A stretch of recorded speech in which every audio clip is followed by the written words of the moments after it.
अभिजात साहित्य सेवेची 50 वर्ष आणि कथाकार शंकर पाटील यांचं जन्मशताब्दी वर्ष याचं औचित्य साधून मेहता पब्लिशिंग हाऊसने एक साहित्य जागर गेले 8 दिवस केलेला आहे. उद्या त्याचा समारोप होईल. तर आता आपण अधिक वेळ न घेता सुमेध यांच्याशी अनौपचारिक गप्पांचा कार्यक्रम सुरू करूया.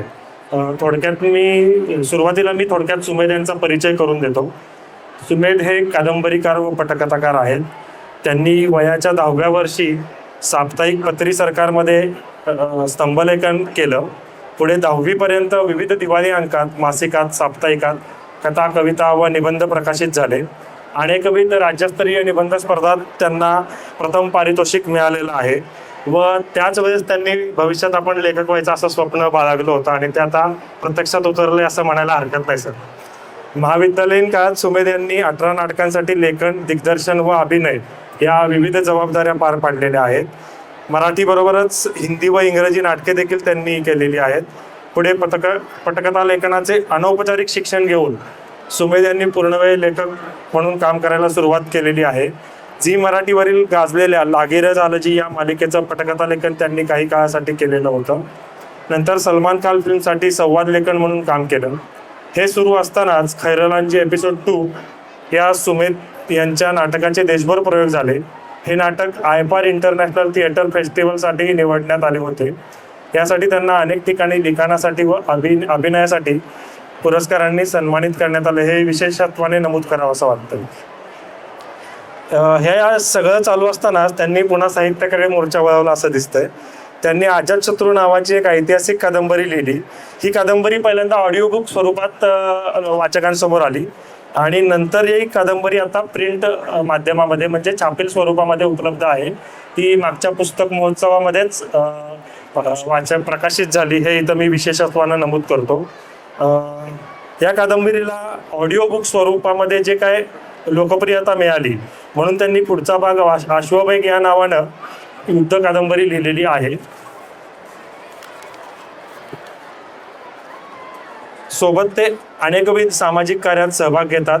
कोविड काळात भटक्या विमुक्तांसाठी व विस्थापित झालेल्या निराधारांसाठी आरोग्य सुविधा मिळवण्यासाठी त्यांनी विशेष प्रयत्न केले. तसेच विविध शासकीय बाल सुधारगृहातील मुलांना नाट्य, संगीत व वाचन यांच्यात आवड निर्माण व्हावी म्हणून अनेक कार्यक्रमांचे ते आयोजन दरवर्षी करतात. लहान मुलांना घेऊन ते नाटकांचे प्रयोग बसवतात. त्यांच्यासाठी बुद्धिबळ व टेबल टेनिस सारख्या स्पर्धा भरवतात. भटक्या विमुक्त कुटुंबांना सरकारी अनुदानातून घरकुल मिळवून देण्यासाठी त्यांची अजिंठा फाउंडेशन नावाची संस्था कार्यरत असून किशोरवयीन मुलामुलींना लैंगिक शिक्षण व मार्गदर्शन मिळावे यासाठी दॅट मेट या NGO साठी कॉमिक बुकची त्यांनी निर्मिती केलेली आहे. त्याचे लिखाणही केलेलं आहे. याच काळात गरजा महाराष्ट्र व लोकमान्य अशा मालिकांमध्ये त्यांनी अभिनय केलेला आहे. सुमेध यांनी नुकतीच जिओ स्टुडिओसाठी एक मराठी क्राईम वेब सिरीज लिहिली आहे. त्यात त्यांनी पटकथा व संवाद या दोन्ही जबाबदाऱ्या सांभाळलेल्या आहेत. त्यांना त्यांच्या स्वतःच्या सायन्स फिक्शन कथांवर आधारित मुघल वर्सेस एलियन्स ही ॲनिमेटेड सिरीजही आता प्रदर्शनाच्या मार्गावर येत आहे आगामी काळामध्ये. अभियांत्रिकीचं शिक्षण पूर्ण झाल्यानंतर त्यांनी खास साहित्याचा अभ्यास करण्यासाठी MA ला प्रवेश घेतला. MA मध्ये संपूर्ण पुणे विद्यापीठातून त्यांना पहिल्या क्रमांकाने उत्तीर्ण होऊन गोल्ड मेडलने सन्मानित करण्यात आलं होतं. आता ते PhD करत असून त्यांच्या संशोधनाचा विषयही पटकथा लेखन हाच आहे. आता थोडंसं आपण ज्या विषयावर बोलणार आहोत त्या कादंबरी संदर्भात बोलतो. 15 एप्रिल 2023 रोजी त्यांची महामाया लीलावती ही कादंबरी प्रकाशित झाली. फॅन्टसी व मेटाफिक्शनचा प्रयोग असलेली ही कादंबरी मराठी साहित्यप्रेमींच्या पसंतीस उतरली. याचीच पोचपावती म्हणून आज त्या कादंबरीची 25वी आवृत्ती प्रकाशित झालेली आहे. हे मला इथं विशेषत्वानं नमूद करावं असं वाटतं.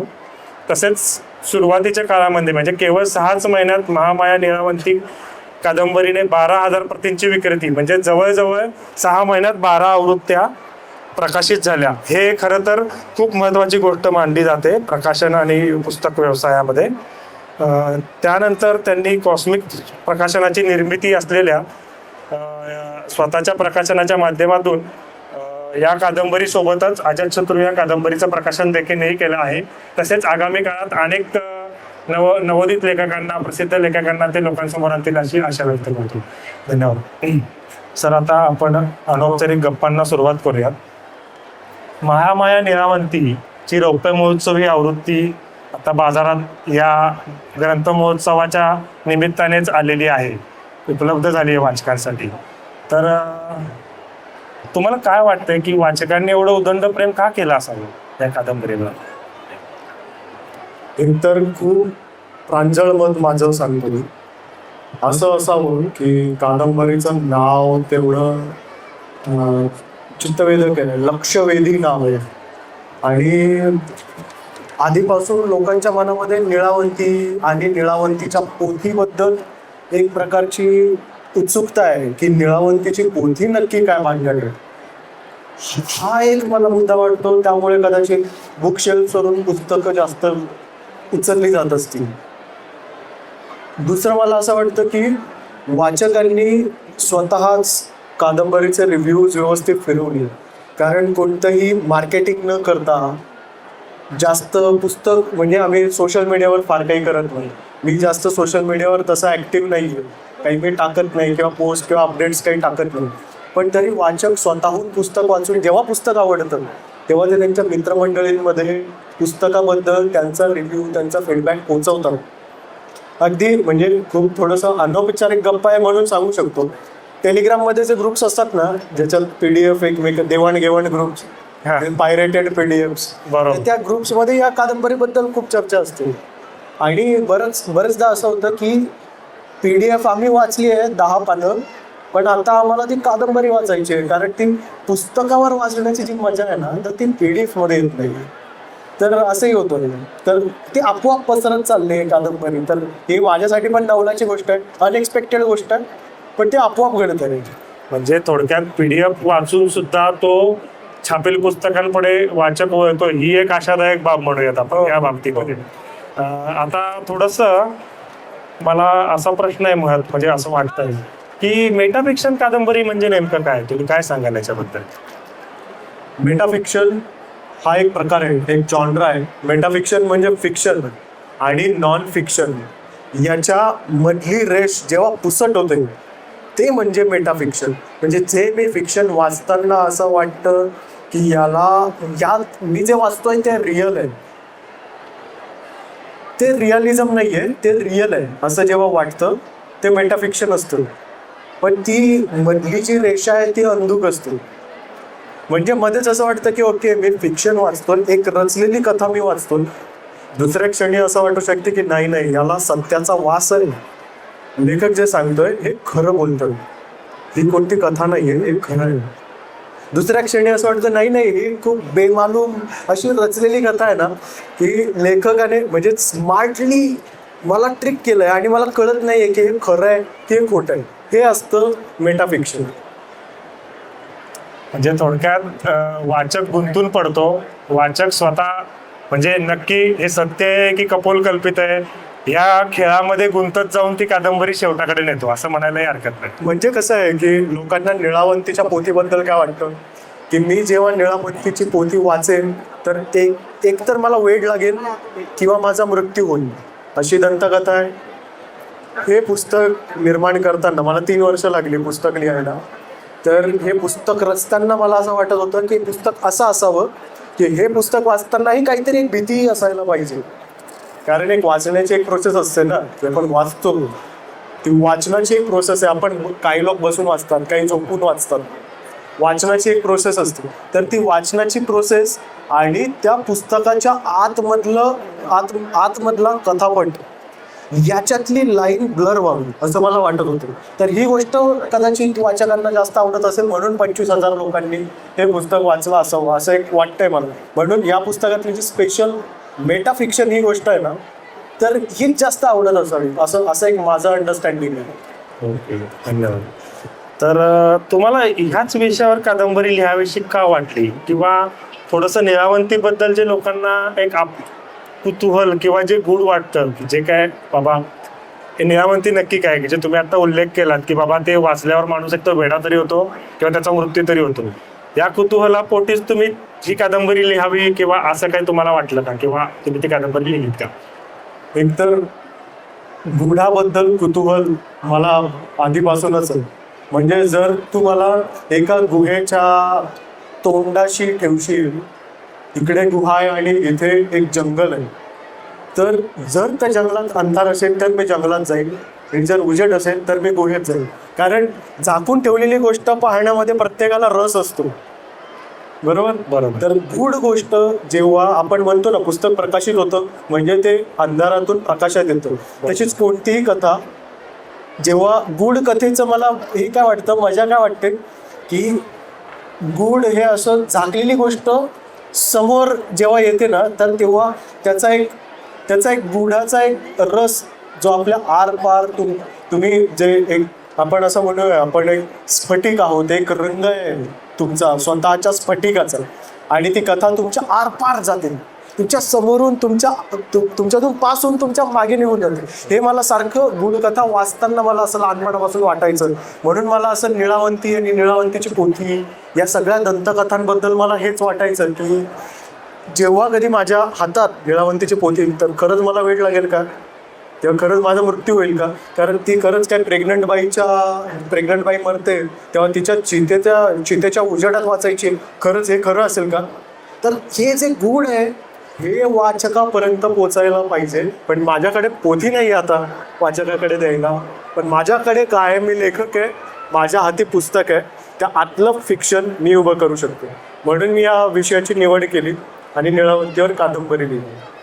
खूपच इंटरेस्टिंग गोष्ट सांगितलीत कादंबरीच्या निर्मितीमागची. आता तुम्ही मगाशी एक उल्लेख केला, तो ओझरता उल्लेख म्हणत आहोत तर, की तुम्हाला कादंबरी लिहायला 3 वर्ष लागली. मग आता हा कादंबरी लिहिताना तुम्हाला ते मनासारखं उतरत नव्हतं कागदावर, की तुमचा लिखाणाचाच वेग तसा आहे, म्हणजे काय सांगाल तुम्ही याच्याबद्दल? माझ्या लिखाणाचाच वेग तसा frankly me I am a slow writer आणि मी विचार इंग्रजीत करतो, लिहितो मराठीत, त्यामुळे ते सगळं प्रोसेस करत ते कागदावर बाहेर येतं. 3 वर्ष मला यासाठी लागली. मी 3 वर्ष रिसर्चसाठी माझा वेळ गेला. आणि एकतर मी अशा प्रकारची कादंबरी स्वतः वाचलेली नव्हती. मी अशा प्रकारची कादंबरी जेव्हा लिहायला घेतलं तर तेव्हा मला असं वाटायचं की मी हे जे काही करतोय, हे जे मी चालवलंय हे चूक आहे का, हे मी का लिहितोय, मुळात हे लिहून काहीतरी खूप मोठी चूक करतोय, स्वतःच्या पायावर कोराड घालून घेतोय, हे मला असं वाटायचं सारखं. कधी कधी वाटायचं मी हे ग्रेट लिहितोय काहीतरी, कधी कधी वाटायचं हे शून्य आहे, याची काहीच किंमत नाही आहे, असं वाटायचं. तर त्यामध्ये माझा बराच वेळ गेला, रिसर्चसाठी बराच वेळ लागला. आणि रिसर्च ही एवढी गमतीदार गोष्ट आहे ना, रिसर्च करताना आपल्याला 1000 गोष्टी सापडत असतात. त्या 1000 पैकी आपल्या फायद्याच्या फक्त 4-5 गोष्टी असतात, पण बाकी या 995 गोष्टी इतक्या ब्रिलियंट असतात, आपण त्याच्या प्रेमात पडतो. मग हळूहळू त्या प्रेमाला थोडी मुरड घालून, अच्छा हे चांगलं आहे, हे बाजूला ठेवूया, पण आपल्या पुस्तकासाठी एवढं महत्त्वाचं आहे ना, आपलं कथावस्तू काय एवढी, प्लॉट काय हा एवढंच वापरा. मग हे जे आपल्या मोहाला मुरड घालणं जे असतं त्याला एक वेळ लागतो. तर तो वेळ देत देत 3 वर्ष मला लागले हे कादंबरी लिहायला. जर मी एक काय म्हणता येईल, जर मी एवढं एम्पॅथेटिक नसतो किंवा मला फार काही काळजी वाटत नसते ना, किंवा इमोशनल जर मी नसतो, तर कदाचित ही कादंबरी मी 1 वर्षात लिहू शकलो असतो. बस हे सुद्धा खूपच इंटरेस्टिंग आहे खरं तर. म्हणजे लेखनापाठीमागची तुमची जी हे आहे, लेखन करण्यासाठीची जी तुम्हाला भावभावना असतात ते तुम्ही खूप चांगल्या पद्धतीने आहे. आता अजून एक प्रश्न त्याला जोडूनच, निळावंतीचे किती खरडे झाले, म्हणजे किती ड्राफ्ट झाले तुमचे? म्हणजे जनरली जुन्या पिढीतले जे लेखक होते ते असं सांगायचे, मी माझी ही कादंबरी एक टाकी लिहिली, तर काही लेखक सांगायचे मी 6 वेळा लिहिली, मी 5 वेळा लिहिली. तर तुमचं असं काय झालं या कादंबरीच्या बाबतीत? मी आता विसरलोय, इतके ड्राफ्ट झाले या कादंबरीचे. त्याचा पहिला ड्राफ्ट जो होता तो 850 पानांचा होता. क्या? आणि ते 850 पानं जेव्हा मी लिहिलंय, ते लिहित असताना मी पानं मोजायचो नाही, तेव्हा मला मग कळायचं नाही की हे नक्की 600 पानं आहे किंवा हे 750 पानं, हे कळायचं नाही. माझ्याकडे कथा 1192 साली सुरू होते, 1592 मध्ये ही घडते, जेव्हा निळावंती भाजेंद्याची कथा आहे. 1992 मध्ये विक्रम विभूती आणि निळावंतीची कथा आहे, आणि 2392 मध्ये निळावंतीच्या मृत्यूची कथा आहे, जेव्हा सगळे मानव प्राणी आणि सगळी जीवसृष्टी कायमसाठी अमर होते, जो कादंबरीचा प्लॉट आहे. तर हे सगळे 850 पान. आता मी तर काही स्टार लेखक नाही ना की कोणीतरी म्हटलं अच्छा आपण महाकादंबरी तुमची प्रकाशित करूया आणि त्या कादंबरीची किंमत 1,500 ठेवूया. तर मला तो एक रियालिटी चेक होता की आपण काही 1,000 पानांची कादंबरी काढली तर ते काय म्हणजे ती पोचणारच नाही. आणि काय असतं की आपलं शरीर बेढब असतं तर आपण त्याला आकारात आणण्यासाठी व्यायाम करतो. बरोबर. त्या कादंबरीला आकारात आणण्यासाठी मी त्या कादंबरीकडून व्यायाम करून घेतला. माझ्याकडे हा चॉईस होता की त्याची सर्जरी करावी. मी सर्जरी करून त्याची चरबी उपसू शकलो असतो इंजेक्शनने. पण मला असं वाटत होतं की कादंबरीचा स्वतःचा जीव असतो. कादंबरीने स्वतः तो आकार घ्यावा. कारण ड्राफ्ट्स आपण करत असतो पण ड्राफ्ट ही गोष्ट पण इतकी फ्लुइड आहे ना की एक ड्राफ्ट झाल्याच्या नंतर दुसरा झाल्याच्या नंतर तिसरा ड्राफ्ट मध्ये आपण किती वेळ घेतो. म्हणजे उदाहरणार्थ दुसरा ड्राफ्ट माझा पूर्ण झाला त्यानंतर तिसरा ड्राफ्ट आहे. मग दुसरा ड्राफ्ट म्हणजे परत मी स्टार्ट टू एंड सगळं पुन्हा लिहिणार आहे की अर्धी कादंबरी लिहून पुन्हा तिसरा ड्राफ्ट करणार आहे. म्हणजे सगळं फ्लुइड आहे. सो ड्राफ्ट्स वगैरे मी मानत नाही की ड्राफ्ट्स असतात.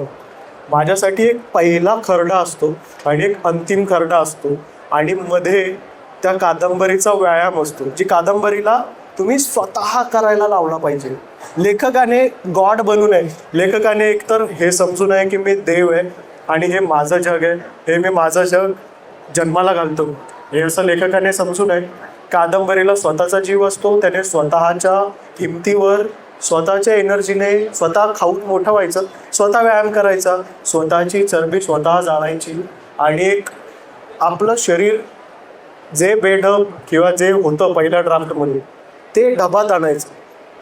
त्याचं सौष्ठव कादंबरीने स्वतः फुलवायचं. आपण फक्त टूल आहोत, मशीन आहोत. आपण फक्त लिहितो. आपण लेखक आहोत, आपण क्रिएटर नाही.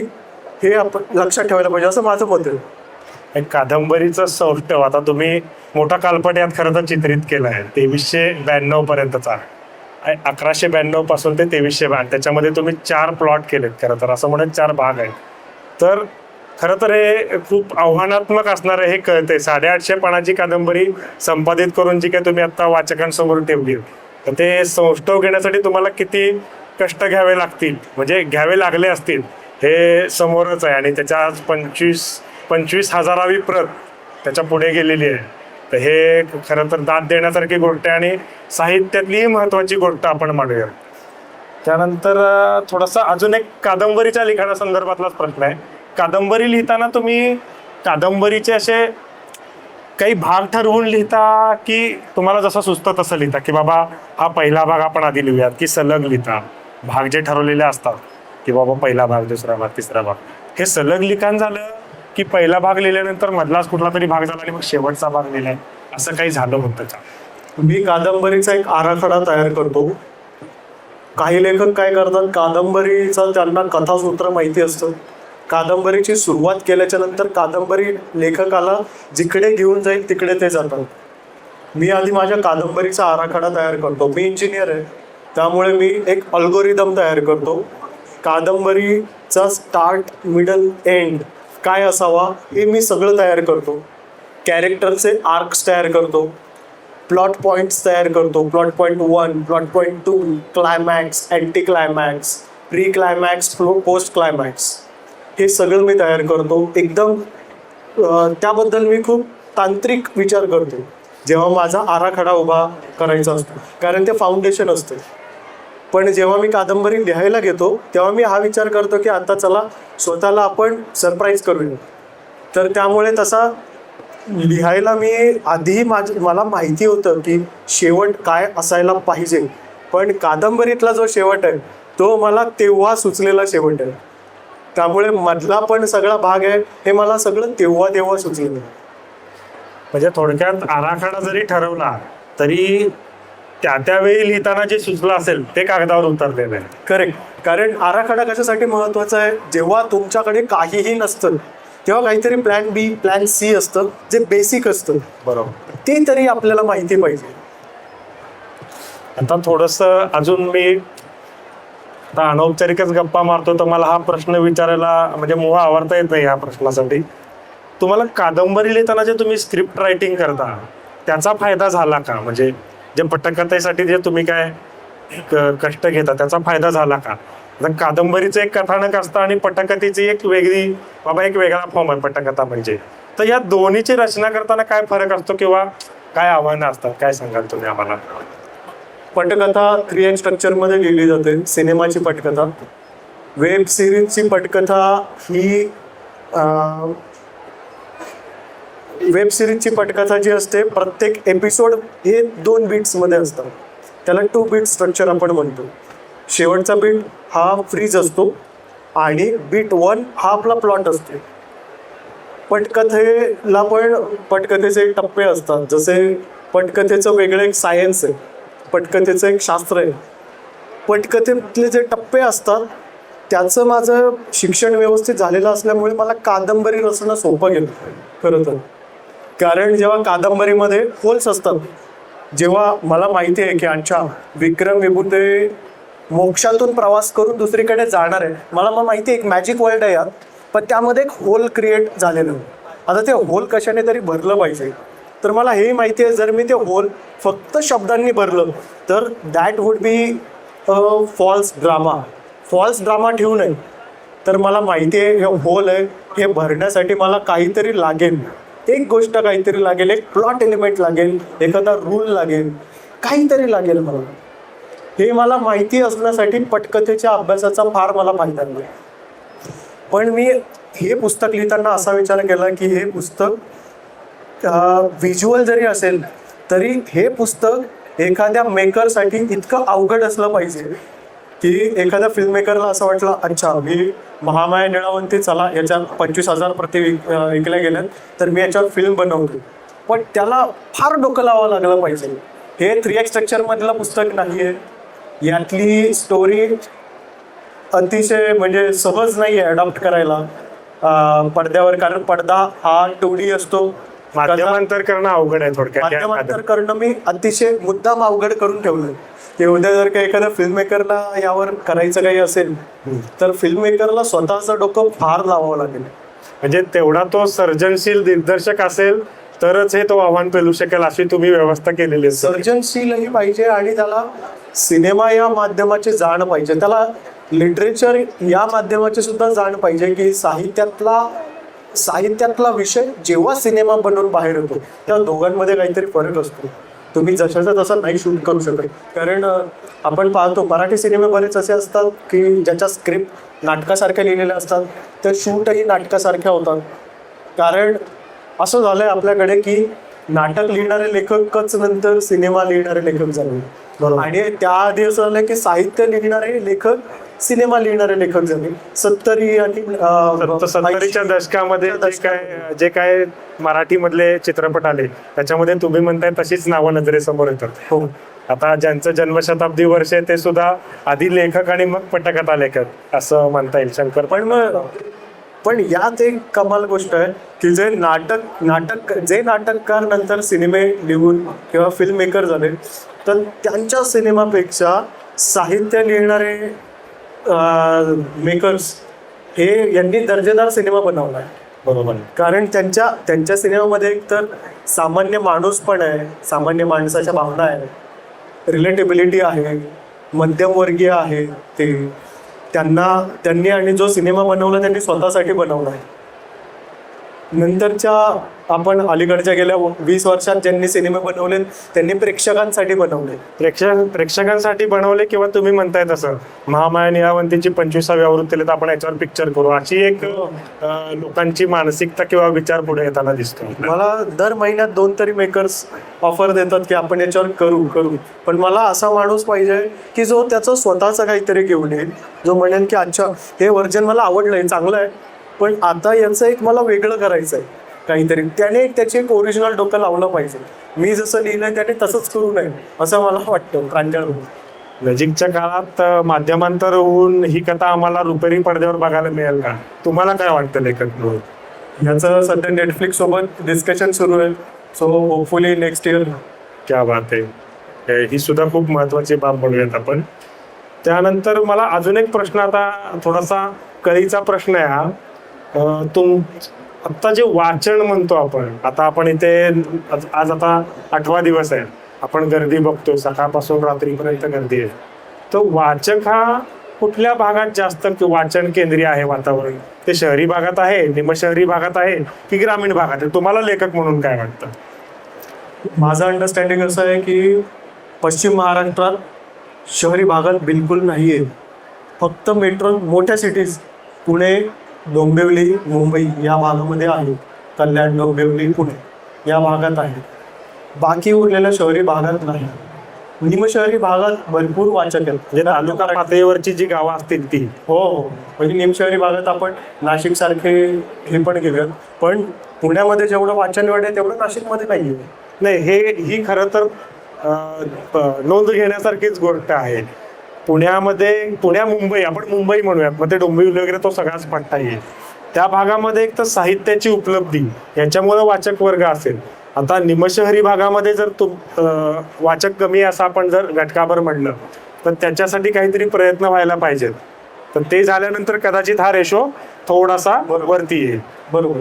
म्हणजे आता बरेच मला अशा वाचकांचे अभिप्राय येतात की जे म्हणजे अगदी अंबेजोगाई किंवा मराठवाडा, विदर्भ किंवा अगदी आपल्या निपाणी, कारवार या भागातून, सीमाबहुल भागातून मराठी, किंवा गुजरातमध्ये आपले जे मराठी बांधव राहतात तर ते कादंबरी वाचतात, ते फीडबॅक देतात. मी त्यांना विचारतो, तुम्ही माझ्या कादंबरीबद्दल कुठून ऐकलं, नक्की कुठून कळलं, सोशल मीडियावरून कळलं की अजून कुठून कळलं?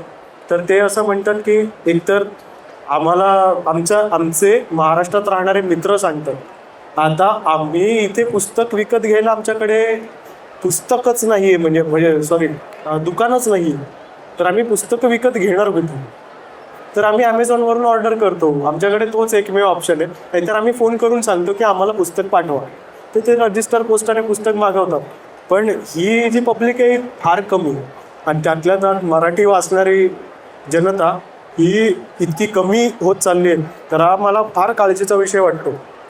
पण हे एक आहे की जसा अमेरिकेत जो ट्रेंड असतो तो आपल्याकडे हळूहळू फॉलो होतो. अमेरिकेत आणि तिकडे युरोपमध्ये जो ट्रेंड आहे की प्रवासामध्ये असलं की आपल्या हातात एक पुस्तक घेऊन प्रवासाला निघायचं. बरोबर आहे. फ्लाईटमध्ये आपल्या हातात एक पुस्तक पाहिजेच, ट्रेनमध्ये माझ्या हातात एक पुस्तक पाहिजेच. आणि ज्याच्या हातात मोबाईल दिसतो त्याच्याकडे वाईट नजरेने पाहतात बरं का, की हा टाइमपास करायला बसला इथे, याला काहीच करायला नाहीये, असं तिकडे ऑलरेडी कल्चर आहे.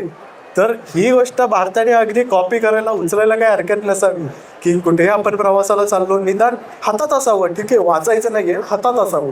आपल्या हातात असलेलं पुस्तक पाहून कदाचित बाकी इतरांना असं वाटू शकेल की अच्छा हे कोणतं पुस्तक आहे, अच्छा या ताई वाचता येतं, म्हणजे काहीतरी हे महिलांचा विषय तर नाही, वेगळं तर काही नाही आहे, हे डॉक्टर दिसणारे कोणीतरी वाचताय, हे डॉक्टरांचं पुस्तक आहे का, म्हणजे काहीतरी सुरू होतं त्या पुस्तकाबद्दलची. थोडक्यात समोरच्याच्या मनामध्ये कुतूहल चालवलं पाहिजे. हो हो, म्हणजे आता एका मुलीने मला एक फोटो पाठवला होता तिचा, ट्रेनमध्ये तिने फोटो काढला, तिथे निळावंती वाचत होती, एक लेडीज निळावंती वाचत होत्या, तर त्यांचा फोटो काढून पाठवला.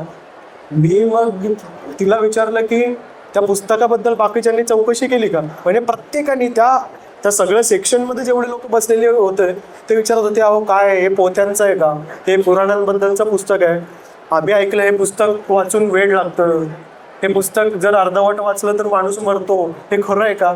मग त्या लेडीजने सगळ्यांना सांगितलं, अहो असं नाही आहे, ही कादंबरी आहे, असं माझ्याकडे आता काहीतरी 21वी आवृत्ती आहे, तुम्ही वाचा. 21वी आवृत्ती म्हणजे 21,000 लोकांनी वाचलंय.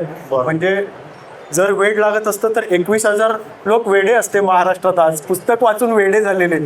म्हणजे आपण जे वाचन वेडे म्हणतो 21,000 वाचन वेडे असते. एका अर्थाने 25,000 वाचन वेड्यांमुळेच ही 25वी आवृत्ती असं म्हणायला हरकत.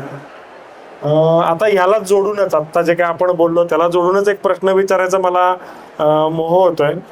तुम्ही पुस्तक वाचकांपर्यंत पोहोचवण्यासाठी काही विशेष योजना राबवल्या का, किंवा तुम्हाला काय कष्ट घ्यावे लागले? अगदी फ्रँकली मला असं वाटतं की या पुस्तकासाठी मला काहीच कष्ट नाही घ्यावे लागले. माझे बरेच लेखक मित्र आहेत, ते मला सांगतात की तुला तुझं पुस्तक जर पोचवायचं असेल तर सोशल मीडियावर तू रील्स टाकत जा, पोस्ट टाकत जा पुस्तकाच्या, पण मी फक्त पुस्तक जेव्हा प्रकाशित झालं होतं तेव्हा मी पोस्ट टाकली होती. बरोबर. 10वी आवृत्ती आली तेव्हा मी पोस्ट टाकली होती. ते सोडून मी इतर काही मी पोस्ट टाकल्या नाही. त्याला जोडून फक्त मध्ये तुम्हाला थांबवतो, 25वी आवृत्ती आल्यावर कोणीतरी पोस्ट टाकली होती, म्हणजे 3च पोस्ट. म्हणजे हे दुर्मिळ चित्र आहे खरं तर. हो, हो. नाही तर आत्ताचा जर आपण ट्रेंड बघितला समाज माध्यमांवरचा, तर पोस्टवर पोस्ट, नवीन पुस्तक येते, नवीन पुस्तक आलंय, ह्याला काहीतरी एक वेगळेपण असणारी ही तुमची साहित्यकृती असं म्हणूया. म्हणजे असं माझ्याबद्दल मी खूप स्वतःला सुदैवी समजतो की वाचकांनी पुस्तकाला डोक्यावर घेतलं असं माझं म्हणणं चुकीचं ठरेल. पुस्तक वाचून झाल्यावर त्यांना जे वाटतं दे वर व्होकल अबाउट इट, ते सांगत राहिले. त्यांनी त्यांच्या मित्रांना सांगितलं, फॅमिलीजला सांगितलं, जवळच्या मित्राला सांगितलं की अरे पुस्तक चांगलं आहे, हे नक्की घे, मी तुला भेट देतो, तू घे हे पुस्तक वाच, किंवा माझी प्रत घे, हे तू वाच. हे सगळ्यांनी एकमेकांना सांगितलं, त्यामुळे पुस्तक उचलून धरलं गेलं. पुस्तकाची सोशल मीडियावर तर चर्चा झालीच, पण सोशल मीडियावर नसणाऱ्या लोकांनी सुद्धा पुस्तकाबद्दल बोलत राहिले, त्यामुळे पुस्तक आपोआप पसरत राहिलं. आणि पुस्तकाबद्दल चर्चा कशी झाली, उदाहरणार्थ या पुस्तकामध्ये काही प्लॉटच्या गोष्टी आहेत. उदाहरणार्थ मध्यंतरी इंस्टाग्रामवर एका मुलीने पोस्ट टाकली होती की ह्या पुस्तकामध्ये निळा रंग एवढा महत्त्वाचा काय, कारण निसर्गामध्येच नैसर्गिकरित्या सगळ्यात कमी प्रमाणात सापडणारा रंग हा निळा आहे. यावर एकीने पोस्ट टाकली. मग तिचं पाहून एका मुलाने पोस्ट टाकली की या कादंबरीमध्ये 64 तंत्र, ती जंगलात असणारी 64 झाडं, 64 संबंध राहतात, 64, आणि त्यानंतर 400 कोटी वर्षांपूर्वी पृथ्वीची निर्मिती झाली, 4 वेद आहेत, 4 टाईमलाईन्स आहेत पुस्तकात. यादव काळ आहे, शिवकाळ आहे, त्यानंतर आपला 1992चा विक्रम विभूतीचा काळ आहे, भविष्याचा काळ आहे, ते पण 4 टाईमलाईन्स आहेत. 64 आणि 4 हे आकडे खूप महत्त्वाचे आहेत. आणि हे 4 आणि 64 याच्या भोवती कादंबरी लेखकाने रचलेली आहे. तर कादंबरी जेव्हा मी लिहिली तेव्हा मला सुरुवातीला असं वाटलं की अरे मी हे सगळं प्लॅनिंगने टाकलंय, बारकावे आहेत कादंबरी, पण ते अजून कोणी कॅच केलेले नाही आहेत. जेव्हा त्या मी इंस्टाग्रामवरच्या पोस्ट पाहिल्या तेव्हा मला कळलं की अच्छा, लोक कॅच करतायत, फक्त ते माझ्यापर्यंत पोहोचत नाही. आणि तुम्ही जे म्हणताय ना, मला तो काळ आठवतोय, म्हणजे काळ म्हणजे 23 सालातला, जेव्हा पुस्तक नुकतंच प्रकाशित झालं होतं, तर बहुतेकदा फेसबुक किंवा इंस्टाग्राम स्क्रोल करत असताना लीलावंतीची एखादी पोस्ट ही यायचीच. तर हा जो ट्रेंड होता तो सुद्धा वाचकांपर्यंत पोहोचण्यासाठी खूप महत्त्वपूर्ण ठरला असं म्हणावं लागेल आपल्याला. हो, आणि म्हणजे आता याच्या रिसर्चची सुद्धा प्रोसेस मला बऱ्याच लोकांनी विचारली की तुम्ही याच्या रिसर्चसाठी काय केलं. की तिबेटमध्ये असलेला जो मूळ ग्रंथ होता महामाया तंत्रम, तो तिबेटी भाषेतून नेपाळी भाषेत कसा आला, मग नेपाळमधल्या 2 प्राध्यापकांनी तो संस्कृतमध्ये कसा आणला, आणि मग मी संस्कृतमधून तो मराठीत कसा आणला. रिसर्चसाठी काय काय काय काय गोष्टी लागल्या. मग या कादंबरीच्या या शेवटच्या पानावर जी रेफरन्सची यादी आहे, ही जी 25 रेफरन्सेस आहेत, तर लोकांनी याचे फोटोज काढून सगळीकडे शेअर केले. हे पान व्हायरल झालं, यातल्या पोथीतली काही पानं व्हायरल झाली की नक्की या पुस्तकात आहे काय. तर ही गोष्ट पुस्तकाला पोचवण्यासाठी पूरक ठरली. आपोआप उत्सुकता तयार झाली की जर रिसर्च बेस्ड एखादी कादंबरी मराठीमध्ये आली आहे, तर ती रिसर्च, आपल्याला काय वाटतं एखादी रिसर्च बेस्ड कादंबरी म्हणजे बोरिंग असेल, रिसर्च आहे ना तर बोरिंग असणार. पण जर एखादा माणूस असा म्हटला की अच्छा ही कादंबरी रिसर्च बेस्ड आहे पण मजा आहे, प्रत्येक पानात मजा आहे, असं म्हटलं तर मग वाचाविषयी वाटतं. तर तो एक आपल्या मानसिकतेचा भाग म्हणूयात. रिसर्च बेस्ड म्हणजे अरे बोरिंग होईल, त्याला छेद देणारी ही कादंबरी नक्कीच आहे, हे मी मात्र अगदी ठामपणे सांगेन तुम्हाला. आता थोडासा अजून एक वेगळा असा प्रश्न मला विचारावा वाटतो. बेस्टसेलर पुस्तकं जी असतात त्यांचा काय वेगळा असा फॉर्म्युला आहे, किंवा काय वाटतं तुम्हाला त्याच्याबद्दल? बेस्टसेलर याच्या 25,000 प्रती जातील असं मलाही माहिती नव्हतं. जेव्हा मी लिहित होतो मला असं वाटत होतं 500 लोकांनी जरी वाचलं पुस्तक तरी खूप झालं, कारण मला लिहिताना खरंच माहिती नव्हतं. आणि काय असतं की जेव्हा प्रकाशन जवळ येत जातं ना, एक धाकधूक वाढत जाते की पुढच्या आठवड्यात जे लोक वाचणार आहेत, पुढच्या आठवड्यात जे पहिले 10, 20, 50 लोक जे वाचणार आहेत त्यांना पुस्तक आवडलं पाहिजे. तर लेखक जी कादंबरी लिहितो तो त्या 50 लोकांसाठीच लिहित असतो. त्यांना एकदा पुस्तक आवडलं, मग नंतर ते 1000 लोकांनी वाचू देत, 25,000 लोकांनी वाचू देत की 1,00,000 लोकांनी वाचू देत, लेखकाला फरक नाही पडत. कारण आधीच तो त्या प्रोसेसमधून, त्या जगातून बाहेर आलेला असतो. मी 3 वर्ष या पुस्तकाच्या आत होतो. जेव्हा ते पुस्तक प्रकाशित झालं, जेव्हा ते प्रिंटिंग प्रेसमध्ये गेलं, मी त्या प्रोसेसमधून बाहेर आलो. आता मी त्याच्याबद्दल आतून विचार करत नाही की अच्छा की आता वाचकांना एखादं पुस्तक माझं आवडतं नाही आवडत, किंवा ओके वाटलं किंवा मध्ये बोर झालं, मला त्याने फरक नाही पडत फारसा. कोणाला जर पुस्तक आवडलं मजा येते, छान वाटतं. पण कोणाला जर नाही आवडलं तर मला वाईट नाही वाटत काहीच. मी फक्त विचारतो अच्छा का नाही आवडलं, की कोणता भाग नाही आवडला, कुठे बोर झालं किंवा काय, मी समजून घ्यायचा प्रयत्न करतो की नक्की इथे काय घडलं असेल. कारण एकतर म्हणजे सॉरी मी जरा बोला. तर माझं पसरट होतोय. नाही बोला. लेखक का लिहितो? अनुभव निर्मिती करायला लिहितो. हे जे सगळे वाचक आहेत, हे प्रत्येक कोणतंही पुस्तक, जे कोणतं पुस्तक घेत आहे त्या पुस्तकासोबत काय करणार आहे, वाचणार आहे. वाचायचं आहे का ते पुस्तक, का वाचायचं आहे, वाचन ही प्रोसेसच का करायची आहे. काहीतरी अनुभव हवा आहे त्या अनुभवासाठी. आणि तो अनुभव कोणता हवा आहे, जो मला आयुष्यात कधीही तो अनुभव मिळाला नाही, असा अनुभव मला मिळाला पाहिजे. लेखकाचा तसा एक हट्ट असतो की मला हे पुस्तक लिहिताना एक असा अनुभव द्यायचा आहे जो मी घेतलाय आणि वाचकाने त्याच्या आयुष्यात हा अनुभव कधी घेतला नसावा. एवढा युनिक, एवढा ओरिजिनल अनुभव हा वाचकाने अनुभवला पाहिजे, हा हट्ट असतो. आणि तो अनुभव जर मिळत असेल तर ती साहित्यकृती सुफल संपूर्ण असते. तर फक्त लिहिताना एवढंच डोक्यात असतं की अनुभव निर्मिती, त्यासाठी तुम्ही काहीही करा.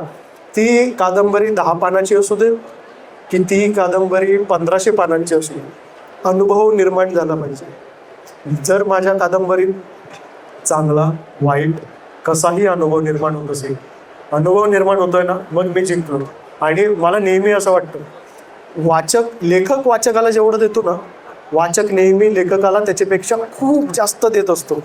लेखक आणि वाचक हे एकमेकांना कधी भेटत नाही, पण वाचक लेखकाला काय काय देतो मी ते सांगतो. पुस्तक आहे समजा 400 रुपयांचं, वाचक ते विकत घेतो, डिस्काउंट वगैरे सगळं काही जाऊन लेखकाच्या हाती त्याच्यातले काय 20-30 रुपये येतात. ठीक आहे, त्यांनी पैसा खर्च केला. ही गोष्ट सगळ्यात खाली आहे. सगळ्यात महत्त्वाच्या गोष्टी आता मी क्रमाक्रमाने सांगत जातो की वाचक काय काय देतो लेखकाला. वाचक त्याचा वेळ देतो. वेळेला किंमत नसते, अमूल्य आहे खरं तर ते. वाचक हे ठरवतं हे मी पुस्तक घेतलंय, हे मी पुढच्या 5 दिवसात पूर्ण करणार.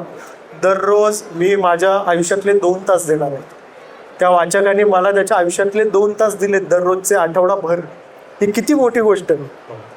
त्यासोबत सगळ्यात महत्त्वाची गोष्ट वाचक जी मला देतो ना, ते त्याचं गुडविल देतो. वाचक कधीही, कोणताही वाचक हातात कोणतंही पुस्तक घेऊन, सेल्फ हेल्प पुस्तक असू दे, पेंटिंगचं पुस्तक असू दे, कादंबरी असू दे, कविता असू दे, कोणतंही पुस्तक हातात घेऊन असं म्हणत नाही की अच्छा चला मी हे पुस्तक वाचायला तर सुरुवात करतो, हे पुस्तक वाईट निघू दे, असं कधी म्हणत नाही वाचक नेहमी हा विचार करतो हे पुस्तक ना ग्रेट निघलं पाहिजे, हे पुस्तक चांगलं निघालं पाहिजे. वाचक नेहमी हा विचार करतो की हे पुस्तक चांगलं निघावं, म्हणजे वाचक ऑलरेडी लेखकासाठी गुडविल तयार करतो. म्हणजे लेखकाने त्याच्या अनुभव निर्मितीच्या प्रोसेसमध्ये सक्सेसफुल झालेला असावा यासाठी ऑलरेडी त्याने गुडविल तयार केलं. तो माणूस मला ओळखत नाही रे, मी त्याला ओळखत नाही, पण तो कुठेतरी यवतमाळच्या कोणत्या तरी एखाद्या तालुक्यात बसून त्या माणसाने, अनोळखी व्यक्तीने माझ्याबद्दल गुडविल म्हणून त्याने सदिच्छा त्याने त्याच्या मनामध्ये आहे माझ्याबद्दल, किती मोठी गोष्ट आहे. ती मी कशात मोजणार. मग मला लिहिताना याची जाणीव पाहिजे की एक कोणीतरी माणूस एवढ्या सगळ्या गोष्टी मला देणार आहे, तर मी त्याला आपल्या घरी कोणीतरी गिफ्ट घेऊन येतो. आपण विचार करतो ना, पुढच्या वेळी मी जेव्हा त्याच्या घरी जाईल तर काहीतरी त्याच्यापेक्षा भारी गिफ्ट देईल. तर मला आधी माहिती पाहिजे की मला एवढ्या गोष्टी मिळणार आहेत ना, मग मी वाचकाला त्याच्यापेक्षा त्याला असा अनुभव देईन की जो त्याने आयुष्यभर कधीच घेतला नाही. त्याला असा स्वर्गीय अनुभव मिळवून देईन की तो म्हटलं पाहिजे की अरे या सुमेध नावाचा हा जो आहे कोणी माणूस, मला माहिती नाही कोण आहे, पण त्याने मला जी कथा सांगितली ती मी आयुष्यभर विसरू नाही शकत. हे मी मी मनापासून सांगतो, त्याने हरकत नाही, इमोशनल झालं. थोडंसं आता ह्याला जोडूनच मी थोडीशी म्हणजे आता आपण अनौपचारिकच बोलतो आहोत, तर मला थोडंसं असं विचारायचं आहे, तर तुम्ही लेखक म्हणून वाचकाला स्वर्गीय अनुभव देणार आहात, तर तुम्ही या कादंबरीचा ॲज शेवट असा केलेला नाहीये, तर आगामी काळामध्ये याचा दुसरा भाग येण्याची काही शक्यता आहे? दुसरा भाग आणावा असं मला वाटत नाहीये. मला बरेच वाचक सांगतात की याचा दुसरा भाग करावा, कारण ही सेल्फ सस्टेन्ड कादंबरी आहे. त्यातल्या त्यात ती पूर्ण होते, पूर्णत्वास जाते, आणि फक्त ते पैसा कमावण्यासाठी वापरावं असं मला वाटत नाही, कारण ते कलुषित होत जाईल. दुसरे म्हणजे मला असं वाटतं की नेहमी नवीन कारण आता वाचकाने पुस्तक का घेतलेलं आहे, कारण त्याला नवीन काहीतरी वाचायचं. मग मी सुद्धा नवीन लिहायला पाहिजे ना. त्याला तेच जर म्हणजे आता जर मी याचा सिक्वल केला तर याच्या 10,000 प्रती जातील, हे मला माहिती आहे. पण माझाही हा हट्ट असला पाहिजे की आता मला नवीन काहीतरी रचू दे, कारण माझ्या हातून क्रिएट झालं पाहिजे. आणि अख्खं जग, आपण या काळात राहतो की एखाद्या क्रिएटरला एखाद्या क्रिएशन पासून थांबवण्यासाठी अख्खं जग ओढत असतं. आपलं पॉलिटिक्स, आपलं समाजकारण, आपले नातेवाईक, आपलं घर, आपण स्वतः, सगळं जग सांगत असतं की नको करू, हे नको करू, सोपं कर ना काहीतरी, हे अवघड कशाला करतोस, हे कशाला रिसर्च वगैरे 400 पानांची कादंबरी आणि काय हे कशाला करतोस, हे एक्सपेरिमेंटल नको लिहू, सोपं कर, शिवकालीन साहित्य लिहू, काहीतरी सोपं लिही, हे जाईल. बरोबर आहे. अगदी महत्वाच्या मुद्द्याला तुम्ही स्पर्श केला यातून. एवढे सगळ्या नकार घंटा असून जर यातून आपला मोह बाजूला ठेवून जर लेखक स्वतःच्या मनाचं काही लिहित असेल तर म्हणजे तो शूर म्हटला पाहिजे. तर मला असं वाटतं की लेखकाने आपल्या या बाकीच्या भीती सोडून किंवा रुमालात गुंडाळून त्या गंगेत सोडून दिला पाहिजे, आणि आपण एक ब्रेव आणि शूरपणे, मला हे वाटतंय ना, हे सांगितलं पाहिजे जगाला, ठोकून सांगितलं पाहिजे, मला ही कथा सुचली आणि मी हे सांगणार. मला म्हणजे अडवणारे 100 लोक आहेत ना, नाही मी नाही ऐकणार, मी काही वाईट काम करतोय का, नाही, मी कथा सांगतोय आणि मला माझ्या कथेचा अभिमान आहे, मी तीच सांगणार. आणि ती ओरिजिनल कथा, या कथेसारखी कथा, निदान ही कथा वाचून तुम्ही असं नाही म्हणणार की मी असं एक पुस्तक वाचलंय, हे नाही म्हणणार. तुम्ही असं म्हणणार की हे मी वाचलेलं अशा प्रकारचं एकमेव पुस्तक आहे. बरोबर आहे, ही खूप महत्वाची बाब आहे. आता समारोपाकडे येताना मला 2 प्रश्न विचारायचे आहेत, ते अगदीच वेगळे, माझ्या दृष्टीने वेगळे आहेत, तुमच्या दृष्टीने कदाचित नसतील. या कादंबरीमधली जी पात्र आहेत, विक्रम असेल किंवा त्या आजी असतील, ही पात्र तुम्हाला खरंच कधी भेटली आहेत की तुम्ही ती कोणावरून भेटलेली आहेत? नाही, मी मनाने काही निर्माण नाही करू शकत. कोणताही लेखक मनाने, कारण तो देव नसतो, तो काही शून्यातून जग निर्माण नाही करू शकत. आपण आतापर्यंत अनुभव प्राप्ती जी झालेली असते त्यातूनच निर्मिती करत असतो. ती नवनिर्मिती कधीच नसते. आपण त्याला फक्त नवनिर्मिती असा गोंडाच नाव दिलेलं असतं. लेखक जे पाहतो त्यालाच नवीन कथारूपाने सांगायचा प्रयत्न करतो. बरोबर. ही जी पात्र आहेत, ही फक्त एक पात्र नाहीये, 3-3, 4-4, 5-5 पात्रांमधले ॲट्रिब्यूट्स हे घेऊन हे आपसूकपणे त्या पात्रांमध्ये उतरलेले, त्यामुळे ती पात्र ओरिजिनल वाटतात. म्हणजे निळावंतीचे डोळे किंवा कालसंबंध असेल, कालसंबंध आहे, सेम्बियन आहे, सेम्बियनच्या त्वचेचा रंग आहे, निळावंतीच्या त्वचेवरून पाण्याचा प्रवाह उलटा वाहत असणं असेल, हे मला असं सारखं वाटायचं. माझी आजी जेव्हा आंघोळीला जायची ना, मी लहान होतो, माझी आजी मला घेऊन जायची नाणीत, बरोबर, आणि मी पाण्यात खेळत बसायचो. बघायचं माझी आजी आंघोळ करायची ना, मला असं वाटायचं की तिची जी त्वचा होती ती अशी सुरकुत्या असलेली त्वचा होती. बरोबर आहे. तर तिच्या असं हातावरून पाणी असं व्हायचं ना, तर त्या सुरकुत्यांमध्ये वाहत जायचं. मला असं वाटायचं ते पाहताना, आजीच्या सुरकुत्यांमधून पाणी वाहत जाताना, की ते पाणी उलटं वर वाहत चाललंय. अच्छा, तर त्या लेखनाची बीज तिथं दडली आहेत असं म्हणून. म्हणून या निळावंती जेव्हा त्या नदीच्या किनारी बसलेली असते, तिचे केस त्या पाण्यामध्ये बुडवून, तर तेव्हा ते पाणी असं वर वर वर वर वाहत जात असतं तिच्या अंगावर. तर ती माझी आजी आहे. क्या बात आहे. हा खूपच महत्वाची तुम्ही आठवण सांगितली. आता आगामी काळामध्ये तुम्ही काय लिहित आहात किंवा वाचकांसाठी काय नवीन कुठलं पुस्तक असणार आहे, तर हे जाणून घ्यायला नक्कीच आवडेल आम्हाला. आगामी एक सायन्स फिक्शन कादंबरीवर काम करतोय. आगामी अजून मी एक मेटा फिक्शन पण कथेवर मी सध्या त्याचा रिसर्च सुरू आहे. ती लिहायला मी सुरुवात केलेली नाही आहे. वेब सिरीज लिहितोय, 2 वेब सिरीज लिहितोय, एक फिल्म लिहितोय. होपफुली पुढच्या वर्षी ती फिल्म बनवेल. कादंबरी म्हणून मी सध्या हेच, आणि एक असं एक प्रयत्न करतोय की एक पेंटिंग्स